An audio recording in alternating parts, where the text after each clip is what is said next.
Hello chess lovers, I would like to show you one of the recent games played by Viswanathan Anand at World Rapid Chess Championship 2017. His opponent is Anton Demchenko from Russia. Anand started with e4 and c5 by Demchenko, Sicilian defense, knight f3, d6, d4, c takes d4, knight takes d4, knight f6, knight c3, knight c6, bishop g5, e6, queen d2. Anand goes for Richter-Rauser attack, a6, white castles queenside. These are variations which have been seen many times, f4, bishop e7, knight f3, b5, and now using the fact that the bishop on e7 is protecting the pawn on d6, white is capturing on f6, forcing black to recapture with a pawn. King b1, b4, knight e2, h5. This h5 move is very important. Black is both preventing g4 and also in some variations black can bring the bishop on this c1 h6 diagonal. f5, e5, rook g1. White wants to bring into life that g4 idea. Queen b6, g4, queen f2, queen d3 protecting the knight, h takes g4, rook takes g4, and knight d8. This looks a bit passive. A more active looking moves are a5 or rook c8, but Demchenko had a different idea. He played knight d8, probably with the idea of placing the bishop on c5 square, but now Anand plays rook g2, kicking away the queen from f2 square, queen c5, knight g3, a5, knight d2.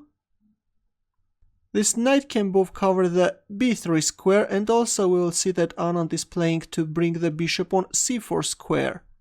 Knight b7, queen f3, a4, bishop c4.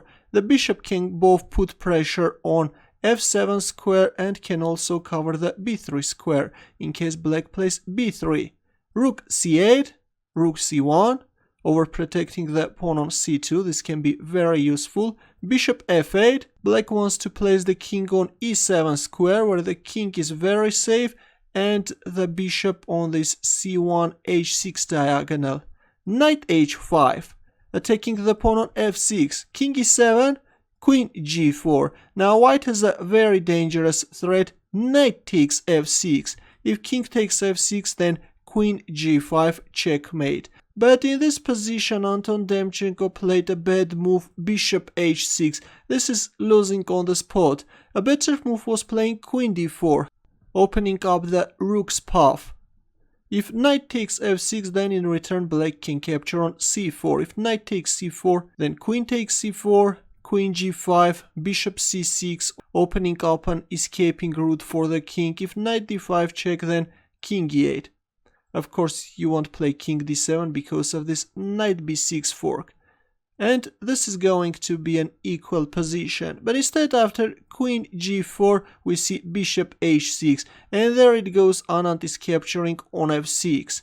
In return, Demchenko captured on b2. Here comes knight d5 check. King e8. Well, if king d8, then queen g7 is winning. The rook is under attack, also this queen can come on f6 square. Looks like black king is getting checkmated. But in the game after knight d5 check, black played king e8, here comes queen g8 check and Demchenko resigned. If rook takes g8, then rook takes g8, checkmate. Your comments and questions please. I hope that you enjoyed this quick victory by Viswanathan Anand.